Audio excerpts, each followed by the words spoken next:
What's going on, everyone? Trust the buzz here. If you're new to the channel, I make daily Charlotte Hornets content. So if that interests you, make sure you go ahead and hit that subscribe button down below. If you cannot tell by the thumbnail title of this video, in today's video, we're talking about my new series called By the Numbers, where basically I break down the Charlotte Hornets one by one. Well, the Charlotte Hornets from last year, at least, and guys who are still on the team, still relevant. I break down their numbers from last year and kind of just talk about it. And I don't mean just regular numbers like the points per game, rebounds per game, assists per game, things like that. I'm more looking into the advanced statistics. I'm a big advanced statistics guy. I'm not someone who takes advanced statistics and replace the eye test or use the eye test and belittle advanced statistics. I'm more so, what I like about advanced statistics in general, what I like about these numbers is that they help explain what you see with the eye test. Like, for example, if I want to talk about how Terry Rozier is basically a catch and shooter guy when that's not what he was in Boston, but that's what he's been for Hornets, and that's what he's been really good at, I would give you a whole video essay, things like that. However, if I really wanted to explain it and make it really quick and easy for the average person, I would just give you a statistic and you'd be like, that sounds good. Like that sounds good. So that's what I like about advanced statistics. They take they make it a little easier, but hey, this is a video, so we're here to talk about it in the long run. But that's what I like about advanced statistics, that they can really explain the eye test if used properly. Because the thing about numbers is you can always use them to tell a certain story, whatever story you want to tell. But however, I do not do that in this video. I made sure that these statistics are not like too, they make Terry Rozier look good, make Terry Rozier look bad. It's more so, how honest are these statistics? How spot on are they? And can they explain what I saw on the court? Because I watch every Charlotte Hornets game. So if that's not interesting, make sure you subscribe, because I'm doing it for every single player. And I think it's just going to be fun just to explain the different analytics and things like that. And I'm also going to talk about the regular counting stats because, I mean, why not? But anyway, let's go ahead and get into the video. All right, so as you can see here, Terry Rozier, Basketball Reference. Shout out to Basketball Reference. But anyway, Terry Rozier played 73 games, averaged 19.3 points, 4.3 rebounds, 4.5 assists, while shooting 44% from the field, 37.4% from three, and 85% from the free throw line. Now, we're not worried about PER or win shares necessarily, because those are just, they're not weird stats to me, but that's where you get into the advanced statistics that people don't like, where they're like, oh, well, look at his win shares, look at that. But see, so much goes into that. It's a nice stat to have, but it's not, to me, it doesn't necessarily explain everything. So we're not looking into that. So as you see, for his count stats, they're pretty good. Terry Rozier, I mentioned in my last video, I don't know if it's out yet, but Terry Rozier was a type of guy where he would have 25 points and you wouldn't know, at least last year, just because of the fact that, one, he struggled at the beginning of the season, so it seemed like he was scoring anything at all. But then he slowly brought himself back, slowly got himself into the groove, and he was just so effective on the court. You would see him make clutch passes. You would see him, hit threes and things like that, and be like, wow, Terry Rozier's having a good game. Then you look at the box score and he has 25. So Terry Rozier is a very quiet player. The guys over at Through the Wire basketball podcast, one of my favorite basketball podcasts, rather, go check them out. One of them had Terry Rozier in their top 10 list. Granted, they were not counting guys like Bradley Beal because he was injured last year, things like that. But anyway, Terry Rozier is that type of player where all the shooting guard, if the NBA is completely healthy, Terry Rozier is a top 15 shooting guard in the league, in my opinion. And there's nothing wrong with that, with having that on the Charlotte Hornets. We see how effective Terry Rozier could be, especially 2 years ago, where he was hitting clutch shot after clutch shot. His clutch percentage was insane. So Terry Rozier, very valuable player. But let's go ahead and get into the advanced statistics, and I'll explain how I kind of have this broken down with this graphic. Here's the graphic. I worked on it. Not much, but it is what it is. All stats are provided by Basketball Index. Basketball Index, amazing website. It's not a plug or anything like that. Just shout out to Basketball Index because I love stuff like that, and they provide, like I said, I'm a big statistics guy, and when I saw they had a spreadsheet, that was enough for me. The way I have this graphic is I have one graphic for the offense and then one graphic for the defense. As you can tell, this is the offensive graphic, and basically I've just explained 3 things that Terry Rozier did well last year and 3 things that he didn't do too good at. Now, not everything is necessarily his fault, and we'll get into that as I explain the statistics, but let's go ahead and do it. So for offense, his 3 good ones were his movement points per 75 possessions, his contact finish rate, and his catch and shoot 3-point talent. So basically his movement points per 75 possessions, essentially what that means is how he gets his points. Does it off ball? So basically that's just saying, like, all right, how much is he scoring off ball and like running around, catch and shoot, things like that? As you can tell, it's 2.91, which tells you a lot. Terry Rozier, high volume 3-point shooter, and he's more of a catch and shoot guy now that LaMelo's here running the offense. So it makes sense that the 2.91 is closer to 3 because of the fact that, hey, that's really what he's doing. He's catch and shoot threes, whether they're moving or anything like that. That's a different point. But he's moving without the ball, he's catching it, shooting it, high moving points per 75 possession, in which we need that on a team because if you look at other players, I'm not going to use the same stats for everybody. These are unique stats to these players. Just like stuff like, oh, I didn't realize that. If you look at everybody else, you'll realize that most of the people on the team don't move well without the ball. If it's not Terry Rozier, if it's not Miles Bridges, everybody else is kind of just standing there, and even, Kelly Oubre to an extent. If you look at it, you see that Terry Rozier is in the 89th percentile. So what does that mean? So if you're closer to the 1 percentile, that's not good. Basically, it's like everybody in the league is better than you.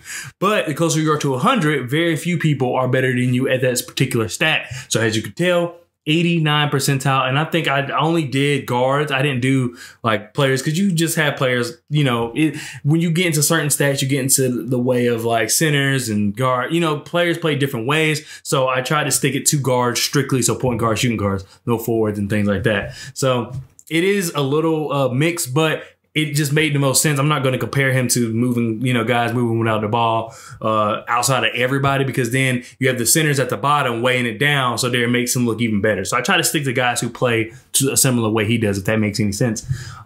Next, we move to his contact finish rate. So when he takes contact, he finishes 44.8%. That when he takes contact. Now, granted, he doesn't do this a lot. Which we've seen. Like I say, he's a catch and shoot guy. So that's one thing I would like to see him do is you're a really good contact finish rate. Go ahead and tap the basket. He's in a 98th percentile. That means there's very few people who are better at Terry Rozier than taking contact at the rim and then making it. Very few people. And we've seen it plenty of times with his and-ones, things like that. So Terry Rozier, please continue attacking the basket because obviously you're good at it. And then next, we'll move to his catch and shoot three-point talent, which is 84.9%. All right, as you see, the definition says, our revamped perimeter shooting talent grade leverages our shot making and shot creation values as inputs, as well as accounting for volume to regress down smaller samples. This seeks to capture how well of a three-point shooter a player is in a natural environment. So now let's move on to the 3 things he can improve on offense. So his open three-point shot attempt is at 11.6%. So 11.6% of his three-point shot attempts are open, which isn't that good. Now, as you saw in the movement points, he moves a lot. So the fact that he's not open, what does that tell you about everybody else? That tells you that this offense needs to work on just spacing and things like that, because Terry Rozier has to take really difficult shots. He's in the 35 percentile, which is not good. That means there's a lot of guys who has better shot quality than him, basically, is that they're more open. Terry Rozier needs to get more open, and we see that he moves a lot. So necessarily him moving a lot doesn't equate to him being open, but a lot of that can be said because of the fact that they're kind of hunting Terry. The defense is hunting Terry, making sure that he's guarded because they know how effective he can be. And then next, his dry foul drawn rate. Now, he doesn't attack the basket much, but even when he does, we see that his contact finish is high, but he doesn't draw fouls that much. Only 10.4% of the time when he drives and attacks the basket, does he get a foul. Now, does that mean how he contorts his body or something? It's not getting him the fouls called? I don't know. But Terry Rozier, basically, he needs to find a way when he attacks the basket to get that foul, because he does get a lot of contact. If you watch Terry Rozier play and when he does go to the basket, he does get a lot of contact. He's often complaining to the refs. So something about the way he attacks the basket isn't getting him those fouls. So maybe they need to look at that and maybe tweak it a little bit, because we know there's a lot of guys who get fouls who don't deserve them, even though the NBA did do a lot better last year, not just giving away fouls. And lastly, his overall shot creation is at 40%. Like I said, closer you are to 0, worse, better, closer you are to 100, better. He's in the 40%, so he's literally like in the middle, but on the lower side of the middle. That basically is just saying that his overall shot creation, he's not able to get those open shots as much as he would like to. Some fault does go on Terry, but overall, they need to find a way to get Terry Rozier more open shots, because when he is open, he makes it. So let's go ahead and find a way to get Terry open, because we know he can be dangerous when he is. It's just difficult for him to get open. All right, now we move on to the defense. So same thing with the offense. The 3 at the top are things he's good at. 3 at the bottom, things he can do better, or that the team can help him do better. So let's go ahead and talk about it. So for defense, his defensive position versatility is at 73.3, 91%, percentile, 91st percentile. So 73.3, higher you are to, not every stat is this way, that's why I keep saying it, but in this particular stat, higher you are to 100 is the better, the lower you are to 0, worse. So the fact that he's in a 91st percentile, that means that very few people can guard as many people, or has guarded as many people is in fact what this means, has guarded as many people as Terry Rozier. Terry Rozier actually, for some reason, is guarding centers a lot, so that's crazy. Like out of guards, he's like in the 100 percentile for guarding centers, because obviously he shouldn't be guarding centers, but the way the Hornets switch everything, it created a lot of mismatches and just how bad the defense was in general. And the reason I'm not like going down to the basketball index is there is a paywall, so I don't want to get in trouble for showing off their stuff. They worked hard on that, so I'm just kind of picking out the most important things that I got. I pay for the description. If you want to look at all this stuff too and all of it for yourself, because there's a lot of information you should do as well. And then steals per 75 possessions. So defense, a lot of times people say, oh, he's a good defender because somebody gets a lot of steals.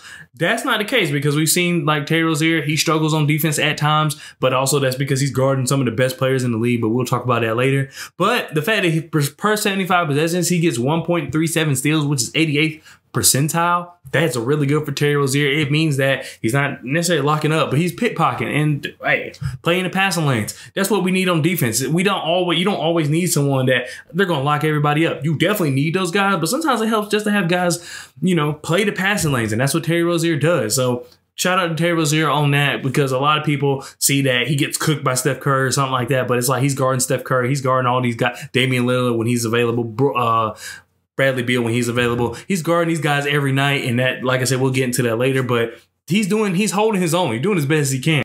All right, and next, we're talking about his defensive rebounds per game. He has 3.55 defensive rebounds per game. That puts him in the 71st percentile in the league. Everybody on the team can rebound. That's why I feel like the Hornets thought they could get away with not having like a true center, but we see that you need a center for much more than just getting rebounds. This team is a really good rebounding team. You have everybody on the team that can rebound. Cody Martin, LaMelo Ball, Kelly Oubre, Terry Rozier, Miles Bridges when he was on the team. You have like all of these guys who can rebound. Gordon Hayward when he's available. PJ Washington. You have a bunch of guys on this team who can rebound. Jalen McDaniels. A lot of guys.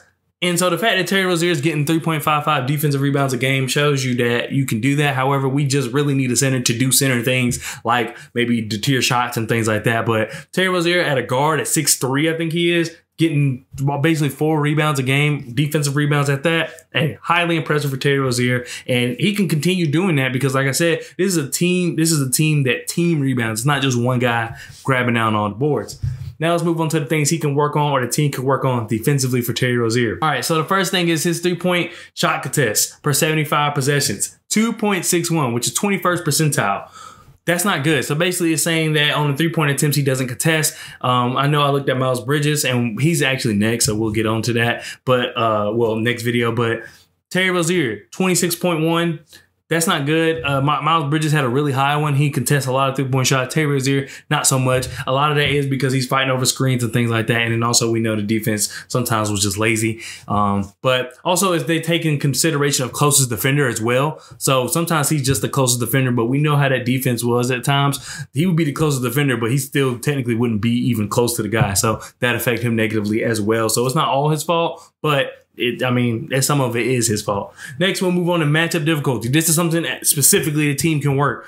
So the fact that, the closer you are for this particular set, closer you are to 1, the better. Closer you are to 0, the worse. I think this is a set you can go negative in. But anyway, matchup difficulty. So basically, who is he guarding on defense and how good they are, essentially is what that means. So like I said, closer you are to 1, that's top tier. And closer to 0, you're guarding like, regular guys.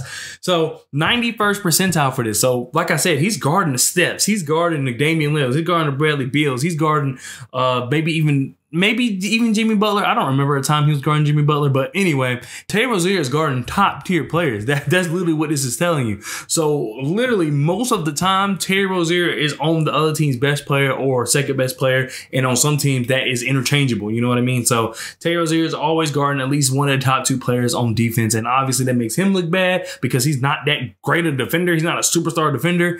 But it's still like, all right, the team needs to find a way. You need to find someone to put on these guys. Terry Rozier shouldn't be on these guys at all. But as the way the roster is currently constructed, that's where we're at. That's where we're left to. And next, we're on the final one, which kind of goes into the matchup difficulty as well. Is on-ball perimeter defense. He is negative 0.13, which is 47th percentile. So that's like in the middle, on the lower half of the middle, or lower part of the middle rather. And that is because, once again, he's guarding those type of guys. He's guarding Trae Youngs, he's guarding Steph's, he's guarding Darius Garland's, he's guarding all of these people who are very effective, especially with the ball in their hands. So it makes Terry Rozier look bad, as opposed to if you put him on different guys. I think that, I'm not saying you hide him on defense. It's not like he's horrible. It's not like he's Trae Young. And I'm not saying Trae Young's even horrible. We all know it's because he's short, but a lot of it is because he doesn't care, but he's also really small.